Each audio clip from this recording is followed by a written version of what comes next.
আসসালামু আলাইকুম রহমতুল্লাহ। আসলে যদিও এই এই এই জায়গায় একটা লুজ আছে রে ছোট,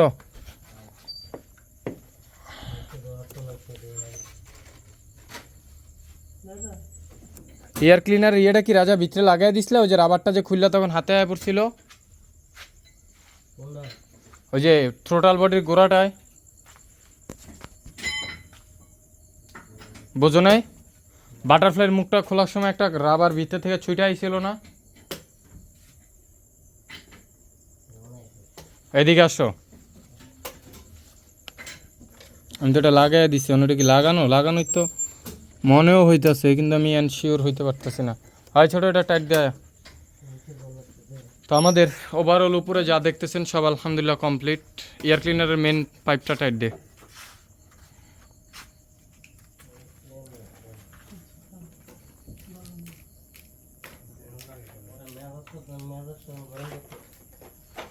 তো এই যে দেখতেছেন, এটা টাইট দাও। সব কমপ্লিট অলরেডি আমাদের। এখানে পিছনের চাকার আমাদের যে কাজটা ছিল, ওই সাইডে কি ড্রামটা কি খোলা রাজা? আচ্ছা, আমরা ভিতরের বিষয়টা আমরা আপনাদেরকে একটু পরে দেখাই।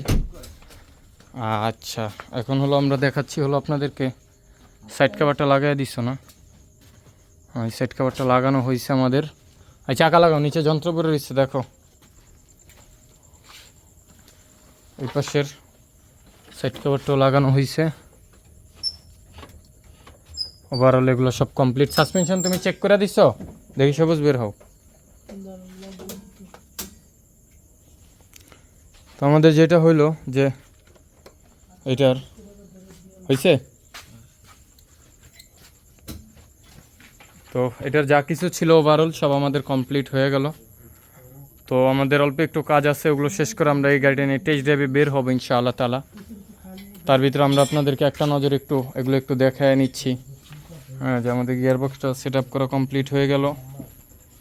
ওভারঅল বাকি যা কিছু ছিল সব কিছু সেট আপ করা কমপ্লিট হয়ে গেল। ফুল ডিটেইলে এগুলো কমপ্লিট করে ফেললাম আমরা। তো আসলে আপনারা জানেন যে আসলে এই গাড়িগুলোর এই প্রবলেমগুলো একটু বেশিই হয় সাধারণত। নিচের ম্যাটটা লাগাও আগে, পরে চাকা লাগাও। ম্যাটটা এক সাইড করে টাইম আরও। হ্যাঁ হ্যাঁ, আমি নিয়ে আইসি ভাই, আপনার কনসোল বক্সে আছে। তো আমাদের এটা, তো আপনারা দেখতেছেন এখন আমাদের এই চাকার কাজগুলো চলমান। চাকার কাজগুলো শেষ হইলে আমরা আপনাদেরকে দেখাই যে পিছনে আমাদের এখনও কাজ চলতেছে অলরেডি। আপনাদেরকে দেখাইছিলাম যে এটার পিছনের যেই ব্রেকের যেই ইয়েটা ছিল, কি পরিমাণে এইটা কি পরিমাণে জাম ছিল। এই যে এই জিনিসগুলো আমাদের কাজ করা লাগছে, এগুলো কাজ করে দিলাম। এগুলো কাজ করে এখন আলহামদুলিল্লাহ গিয়ার এই হ্যান্ড ব্রেকটাও খুব স্মুথ। এটা আপনাদেরকে দেখাবো ইনশাআল্লাহ পরে। এই জিনিসগুলো আশা করি আলাদা আলাদা করে আপনাদেরকে দেখাবো। ম্যাটগুলো একটু সুন্দরভাবে সেট করো। তো যে জিনিসটা হলো, বিশেষ করে Honda Vezel, Honda Grace, Honda Fit, Honda Jazz, এই ওল্ড শেপের যে গাড়িগুলো আছে হাইব্রিড, এই গাড়িগুলোর একটা কমন প্রবলেম হলো, সেটা হলো আপনার গিয়ার বক্সের প্রবলেম।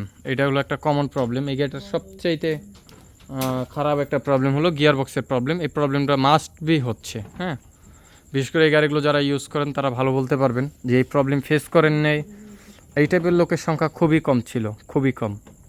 হয়তোবা এমনও লোক আছে যে 6 বছর গাড়ি ইউজ করছে, এখন পর্যন্ত প্রবলেম হয় না, গাড়ি সেলও করে দিয়েছে 6-7 বছর চালায়, বাট এই ধরনের প্রবলেম পড়ে না। যেরকম সাপোজ এই গাড়িটার বয়স 1.5 থেকে 2 বছর, বেশি না কিন্তু, আর গাড়ি চলেও না বেশি একটা, খুবই কম চলে। ঠিক আছে, যে ঢাকার বাইরের এরিয়া বোঝেনি, হয়তো আসলে উনি একটু দেখা যায় অফিস করে, আর এর বাইরে আর কিছু নাই, বেশি একটা চলাফেরা নাই।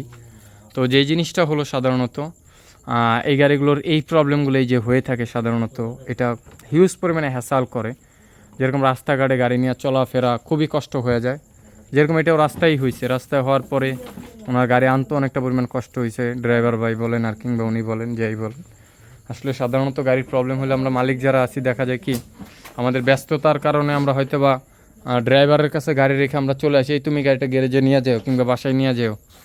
তো তখন দেখা যায় তার একটা না একটা ব্যবস্থা করে সে গাড়িটাকে নেওয়ার প্রচেষ্টা করে। তো এটা হলো একটা বিষয়। তো দেখা যায় এই জিনিসগুলো অনেকটা পরিমাণ কষ্ট হয়, কারণ গাড়ি তো নেওয়ার মতন কোনো স্কোপ থাকে না। যেটা আমি সাধারণত গাড়ি জাস্ট এই ফ্যাক্টরি থেকে বের করে হয়তো বা আমি মেবি 500 মিটারও সামনে যেতে পারি নাই, এই প্রবলেম হয়ে গেছে। ঠিক আছে, 500 মিটারও সামনে যেতে পারিনি। তো আসলে সাধারণত এই জিনিসটা এরকমই হয়, হুট করে এটা বসে যায়, এই ইস্যুগুলো হয়ে থাকে সাধারণত। তো যাই হোক, আপনারা দেখলেন যে আমি আপনাদেরকে দেখানোর চেষ্টা করলাম ইনশাআল্লাহ তাআলা এটার এই প্রবলেমটা। আমি হ্যান্ডব্রেকটা আপনাদেরকে দেখাবো, হ্যান্ডব্রেকটা কতটুকু কী হইলো। ওইটা ওরা কাজ করতেছে, ওরা একটু কাজটা শেষ করুক, এর ভিতরে আপনাদের সাথে আমি একটু বক বক করে নেই। আসলে এই কাজগুলোর ক্ষেত্রে আমরা খুবই সিনসিয়ার এবং চেষ্টা করি খুবই নিখুঁতভাবে আপনাদেরকে এই সার্ভিসগুলো দেওয়ার। এই গিয়ারবক্সের ইস্যু, এই প্রবলেমগুলো বিশেষ করে Honda Grace, Honda Vezel, Honda Fit, Honda Jazz, এই গাড়িগুলোর এই ডুয়েল ক্লাচ অ্যাসেম্বল কিংবা ডিসিটি, ডুয়েল ক্লাচ ট্রান্সমিশন, গিয়ারবক্সের প্রবলেম হয়, ইনকারেক্ট শিফট হয় গিয়ার, তারপরে গিয়ার ফেল করে, এই ধরনের ইস্যুগুলো থাকে, কিংবা গিয়ারে সাউন্ড করে হিউজ পরিমাণে, এই ধরনের ইস্যুগুলো থাকে।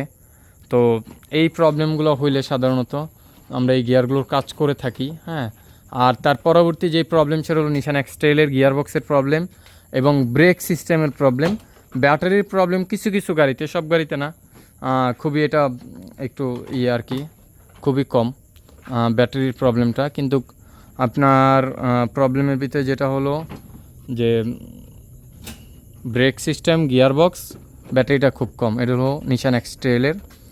আর Honda Grace, Honda Fit, Honda Vezel, Honda Jazz, এই গাড়িগুলোর বিষয়টা তো বললাম। তার পরবর্তীতে আছে হলো আপনার অপশনে, সেটা হলো টয়োটার ভিতরে বেস্ট অফ দ্য বেস্ট গাড়ি হলো প্রিয়াস। বর্তমান 4 জেনারেশন, যেটা 5 জেনারেশন যেগুলো চলতেছে। আর হলো প্রিয়াসের অল্টারনেট হলো সিএইচআর, মিনি ইসুবির ভিতরে সিএইচআর বেস্ট গাড়ি। এটার কোনো প্রবলেম কিংবা কোনো কমপ্লেন নাই। কিছু রাডার সেন্সরের প্রবলেম হয়, এইগুলো সেন্সরিক বিষয়টা ভিন্ন। আর যে জিনিসটা হয়ে থাকে সাধারণত হয়তো বা আগামীতে, কারণ এগুলো নতুন গাড়ি ঢুকছে, এগুলো আগামীতে কি হয় এটা চলার পরে দেখা যাবে, বোঝা যাবে কি হয়, কি কন্ডিশন, কি অবস্থায় দাঁড়ায়।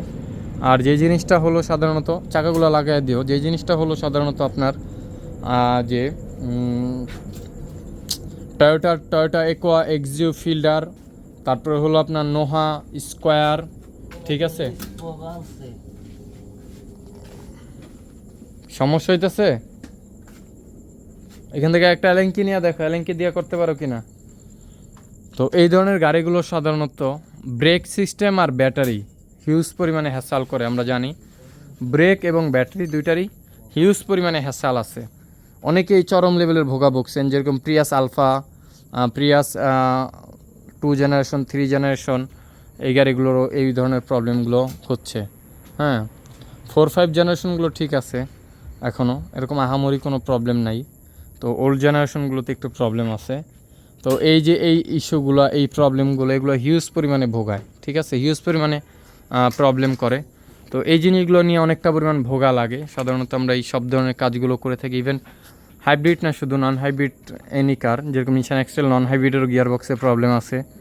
তারপরে হলো আপনার যেরকম মিৎসুবিশির বর্তমান গাড়িগুলো, তারপরে হলো আপনার বিভিন্ন গাড়ি আছে বর্তমান নিউ শেপ গাড়িগুলোর একটু সেন্সরিং সিস্টেম কিংবা বাংলাদেশের রাস্তাঘাট একটু ভাঙাচুরা হওয়াতে আনুষঙ্গিক এই প্রবলেমগুলো একটু বেশিই হচ্ছে। হ্যাঁ, এবং আমরা ইউরোপিয়ান গাড়ি বলেন যে কোনো ব্র্যান্ডের, ওগুলোরও আলহামদুলিল্লাহ বেটার সার্ভিস দিয়ে আসতেছি। আপনারা দেখতেছেন যে আমরা ইতিমধ্যে এই গাড়িগুলোর কাজ করেই আসতেছি, আলহামদুলিল্লাহ, শুকর আলহামদুলিল্লাহ।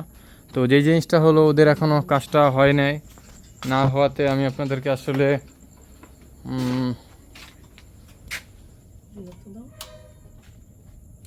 ঢুকাইতে পারলা কি না পারলে, কিন্তু আমি যেভাবে ঢুকাইছিলাম মূলত নিচের স্প্রিংটা খোলা ছিল, উপরের এইদিকে লক করে তারপরে আমি এটাকে সেট করছিলাম, ওইভাবে দেখতে পারো একটাবার। ছোড়ো, চালু করো।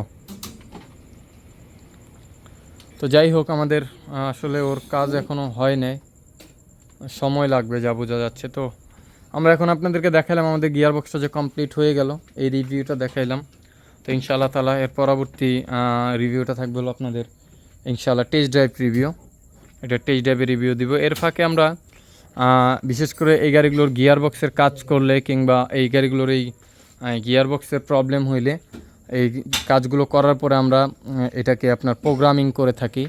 তো প্রোগ্রামিংয়ের রিভিউটা হয়তো বা আমরা বানাইতেও পারি, বানাই ওইটা আপনাদেরকে ইনশাআল্লাহ দিতেও পারি। কারণ মেকানিক্যাল সেকশনে যারা আছেন আমাকে হিউজ পরিমাণে কমেন্ট করেন এই বিষয়গুলো নিয়ে, যাতে আমি এই জিনিসগুলো একটু তাদেরকে বলি, বুঝাই। তো ইনশাআল্লাহ চেষ্টা করব, আল্লাহ চাহে তো, হায়াতে থাকলে। তো সকলে ভালো থাকবেন, সুস্থ থাকবেন, সকলের জন্য দোয়া রাখবেন, এই কামনাই রইল। আসসালামু আলাইকুম রহমতুল্লাহ, আল্লাহ হাফিজ।